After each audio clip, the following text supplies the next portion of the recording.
नमस्कार मित्रों, राधे राधे। वैदिक कल्चर में आपका स्वागत है। मित्रों, आज आपको एक ऐसी जगह के प्राचीन दिव्य दर्शन कराने जा रहे हैं जिसका नाम है चीरघाट। चीरघाट मित्रों वो जगह है जहां पर भगवान श्री कृष्ण को ज्ञान दिया था कि कभी भी यमुना स्नान इत्यादि करने में नग्न अवस्था नहीं होनी चाहिए, बिना कपड़ों के स्नान नहीं करना चाहिए।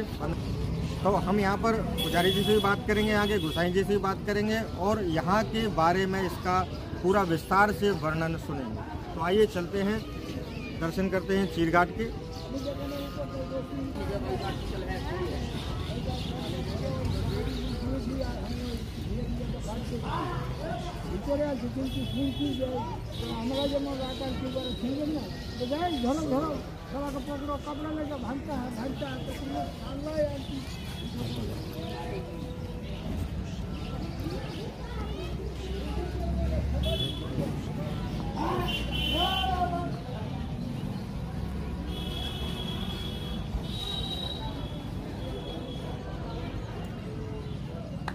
यहाँ भगवान ने गोपियों का वस्त्रण किया, जो गोपियां जल में नग्न स्नान करती थी। भगवान ने गोपियों को उपदेश दिया था कि गोपियों जल में नग्न स्नान करने से अपराध होता है। आज के बाद घर में, बाहर, कहीं भी नदी में, तालाब में जल में नग्न स्नान नहीं करते। तो गोपियों ने कहा जल में नग्न स्नान करने से अपराध क्या होता है। तो प्रभु ने उपदेश दिया कि जल के राजा होते हैं वरुण देवता और ऊपर में रहते हैं सूर्य देवता। इन देवताओं की दृष्टि पड़ती तो उनको लज्जा नहीं आती। तो प्रभु से उन्होंने क्षमा मांगी। प्रभु ने गोपियों की भक्ति, जभी से इसका नाम पड़ गया है चीरघाट घाट।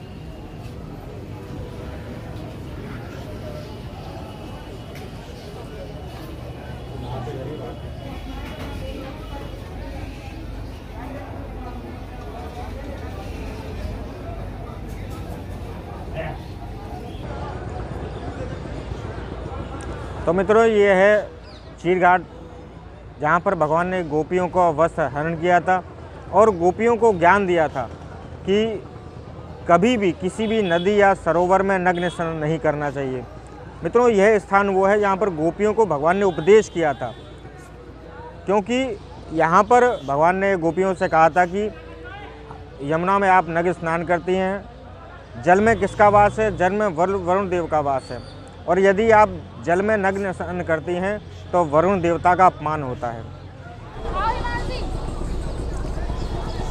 तो भगवान ने गोपियों को यहाँ पर यह ज्ञान दिया था, उपदेश किया था कि कभी भी किसी भी नदी या सरोवर में नग्न स्नान नहीं करना चाहिए, क्योंकि जल में वरुण देवता का वास है। यदि आप किसी भी नदी या सरोवर, तालाब में यदि नग्न स्नान करते हैं तो वरुण देवता का अपमान होता है। ऐसे गोपियाँ मान नहीं रही थी, इसलिए भगवान ने गोपियों के वस्त्रों का हरण करके और एक उपदेश भी किया था कि यदि आप नदी सरोवर में स्नान करती हैं, यदि कोई मनचला वहाँ से गुजर रहा, आपके कपड़े ले जाएगा तो आप क्या करोगे। तो भगवान ने इसमें दो उपदेश किए कि वरुण देवता का अपमान होता है जल में, और दूसरी बात, यदि कोई मनचला रास्ते से गुजर रहा है और आपके कपड़े घाट के पास में रखे हैं, यदि आप नग्न स्नान कर रही हैं तो आप क्या करेंगी। तो इस प्रकार से भगवान ने गोपियों का जो है ज्ञान भी यहाँ पर दिया था। और मतलब बहुत सारे लोग कहते हैं कि भगवान ने जो है चीरहरण की लीला की थी, भगवान रसिया हैं, अनेकों अनेक शब्दों से भगवान को संबोधित करते हैं। तो उन लोगों को समझ लेना चाहिए कि भगवान ने जब ये चीरहरण की लीला की थी उस समय भगवान की उम्र थी सिर्फ 5 वर्ष की। तो आप समझें कि 5 वर्ष का कोई बालक, किसी के मन में काम भावना उत्पन्न हो सकती है क्या। तो मित्रों, ये काम लीला नहीं थी, ये भगवान की उपदेश लीला थी, जिसमें भगवान ने उपदेश किया है कि कभी भी किसी जल या नदी या सरोवर में नग्न स्नान नहीं करना चाहिए। चीरहरण की लीला के माध्यम से भगवान ने गोपियों को संदेश दिया है और हमारे समाज को संदेश दिया है कि कभी भी किसी को भी जल में नग्न स्नान नहीं करना चाहिए, इससे वरुण देवता का अपमान होता है। तो अगली बार से यदि कोई आपसे पूछे कि भगवान ने जो है गोपियों के चीरहरण किए थी, भगवान काम वासना से युक्त थे, तो आप कह सकते हैं कि भगवान ने जब यह लीला की थी भगवान की उम्र सिर्फ 5 वर्ष थी, और 5 वर्ष के बालक के मन में कभी भी काम भावना या काम वासना उत्पन्न नहीं हो सकती है। और हमने कई बार देखा होगा, हमारे टीवी सीरियलों इत्यादियों में दिखाते हैं कि कितनी उम्र का लड़का जो भगवान कृष्ण का रोल करते हैं वो कितनी बड़ी उम्र के होते हैं। भगवान ने यह लीला जब की थी तो भगवान की उम्र सिर्फ 5 वर्ष थी, तो आजकल ये वेब सीरीज़ और इन सब का ट्रेंड चल गया है कि कैसे भी हमारे सनातन संस्कृति को उल्टा सीधा करके दिखाया जाए, गुमराह किया जाए।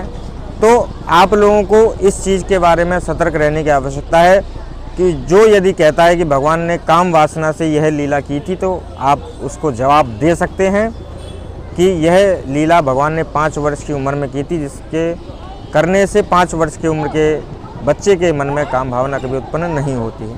तो ये थी मित्रों चीर घाट से जुड़ी कुछ महत्वपूर्ण जानकारी, चीर घाट के दर्शन। और आगे ही जुड़े रहिए हमारे साथ में, हम आपको ऐसे ही ब्रज के अनेक दर्शन कराते रहेंगे, जिससे कि आप ब्रज दर्शन का लाभ ले सकते हैं। तो आज के लिए मित्रों बस इतना ही। कल किसी नए विषय पर और नई जगह पर आपको दर्शन कराएंगे। तब तक के लिए धन्यवाद, नमस्कार, राधे राधे, जय हिंद, वंदे मातरम।